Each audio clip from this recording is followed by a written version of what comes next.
ángel de la venida de Jesús. Nos disponemos a escuchar este Evangelio, poniéndonos de pie y cantando la gloria.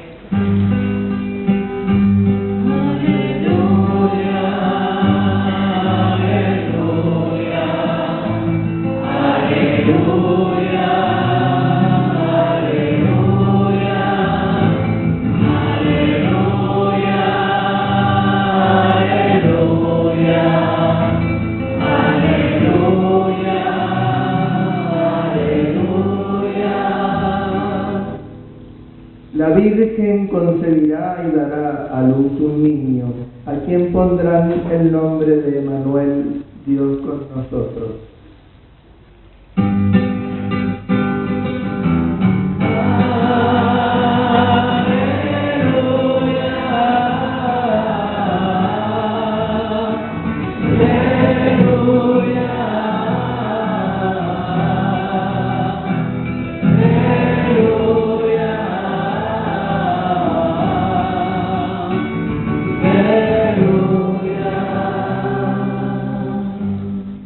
Que el Señor esté con ustedes. Con su espíritu.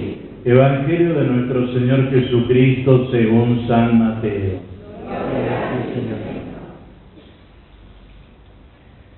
Este fue el origen de Jesucristo. María, su madre, estaba comprometida con José, y cuando todavía no habían vivido juntos, concibió un hijo por obra del Espíritu Santo. José, su esposo, que era un hombre justo y no quería denunciarla públicamente, resolvió abandonarla en secreto. Mientras pensaba en esto, el ángel del Señor se le apareció en sueños y le dijo: José, hijo de David, no temas recibir a María tu esposa, porque lo que ha sido engendrado en ella proviene del Espíritu Santo. Ella dará a luz un hijo, a quien pondrás el nombre de Jesús, porque él salvará a su pueblo de todos sus pecados. Todo esto sucedió para que se cumpliera lo que el Señor había anunciado por el profeta. La Virgen concebirá y dará a luz un hijo, a quien pondrán el nombre de Emmanuel, que traducido significa Dios con nosotros. Al despertar, José hizo lo que el ángel del Señor le había ordenado. Llevó a María a su casa. Palabra del Señor. Gloria a ti, Señor Jesús.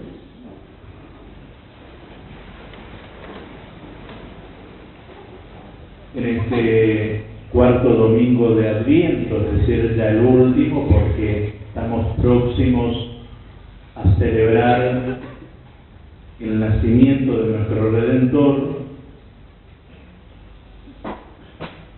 el Evangelio nos pone como centro la figura de María. Recordemos que a lo largo de este Adviento, decíamos que en los 4 domingos, el primero se nos hablaba del Adviento como un tiempo para reflexionar, un tiempo para ordenar nuestra vida.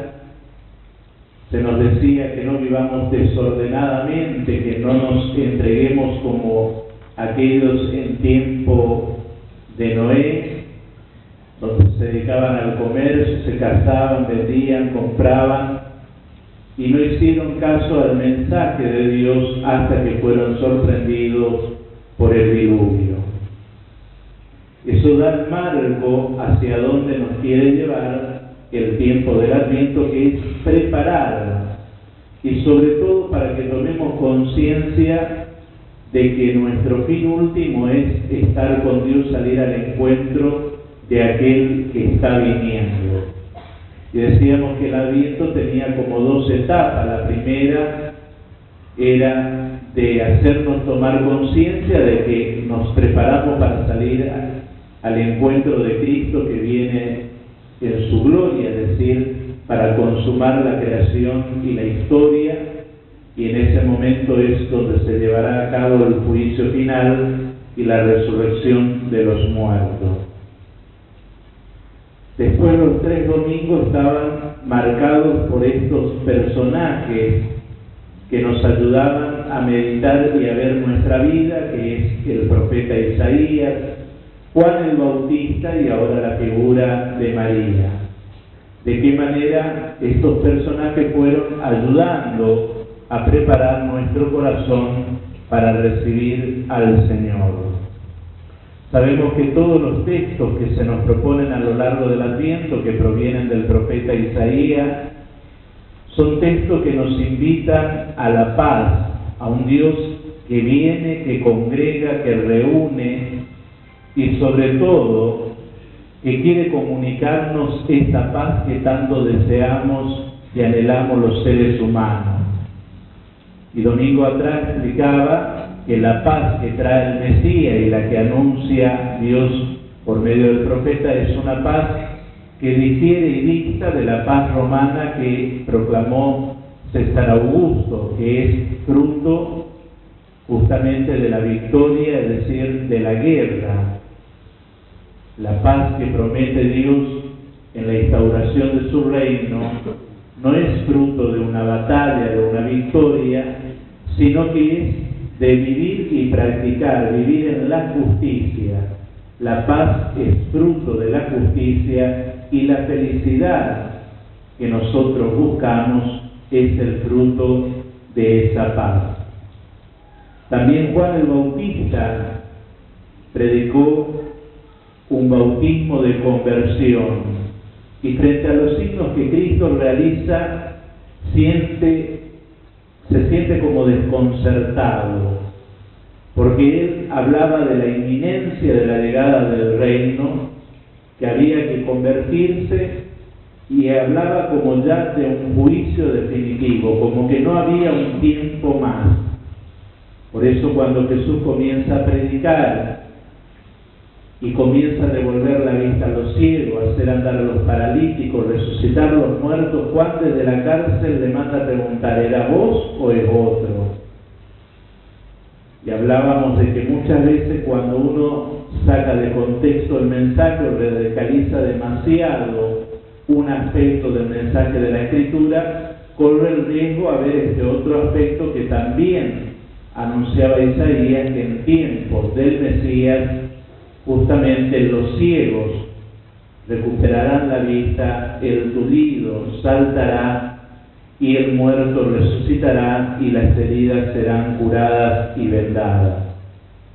Hoy aparece María en el Evangelio, pero si bien aparece María, el lugar ocupa José, porque en definitiva es José, en un primer fragmento, el que quiere abandonar a María porque se encuentra de que está embarazada. Y eso está indicando de que José es consciente de que ese embarazo, ese hijo que va a nacer, no le corresponde ni le pertenece. Decía anoche cómo a nosotros nos cuesta, en la cultura en la que vivimos, esta palabra de compromiso. Porque el texto dice, estaba comprometida con José.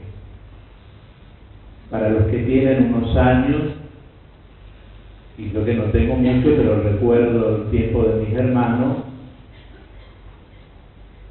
el compromiso existía y formaba parte de nuestra cultura. Es decir, donde el novio tenía que pedir formalmente la mano de aquella que iba a ser su futura esposa para poder empezar a llegar a la casa, para visitarla. Después venía el compromiso y después del compromiso venía el casamiento. Y muchos pueden decir, sí, pero todo esto es anticuado. Fijémonos al extremo que nos fuimos. Asumir un compromiso significa ser responsable. y lo que carecemos es de la responsabilidad y de la capacidad de asumir compromiso a largo plazo. Fíjense lo que hemos ido sembrando en los jóvenes de hoy. Una cultura de la irresponsabilidad y además una cultura de no asumir compromisos. Entonces, desde lo laboral hasta lo afectivo, uno escucha desde los grandes decirle a los hijos cómo escuchar a los jóvenes. Y bueno, probá a ver si te va bien el trabajo y si no, dejá. Si no te gusta, dejá. Probá a salir con esta chica, ve cómo anda, y si no te gusta, dejá. Hoy come en este plato, mañana en otro, pasado en otro, entonces va picoteando de un lado a otro y nunca asumí una responsabilidad. Y creemos que eso que está de moda es bueno, cuando que en realidad no estamos formando a asumir responsabilidades a largo plazo y saber que en la vida también, cuando uno elige, tiene que renunciar. Toda elección implica una renuncia. Toda renuncia implica sacrificar otras cosas.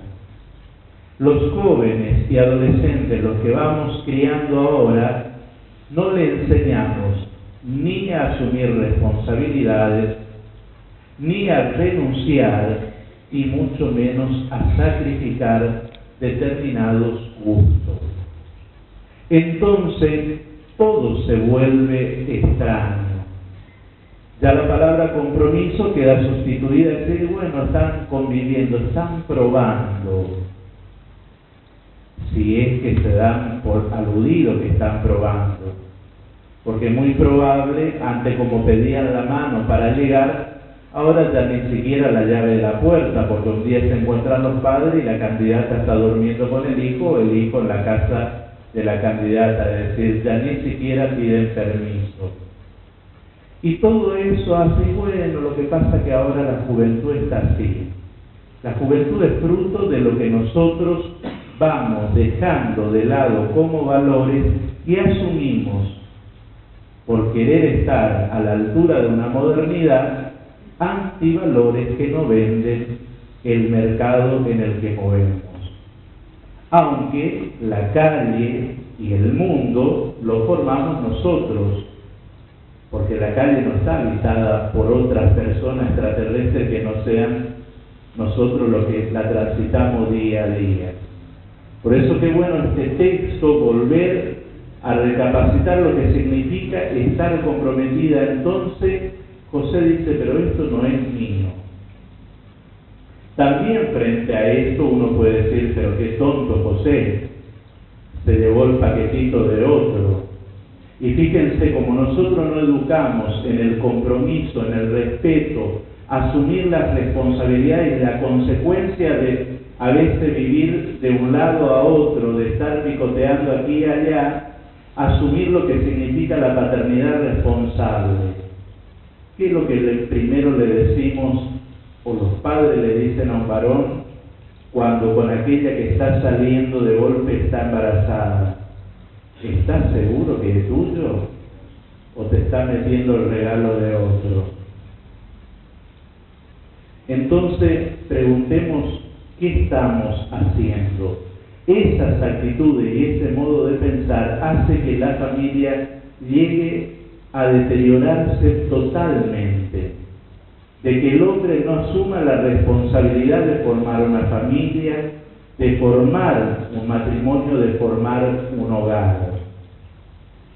Por otro lado, José no es alguien que acepta, dice, bueno, no entiendo nada y me llevo el regalo a casa. Aparece el ángel, le dice, no temas, le explica.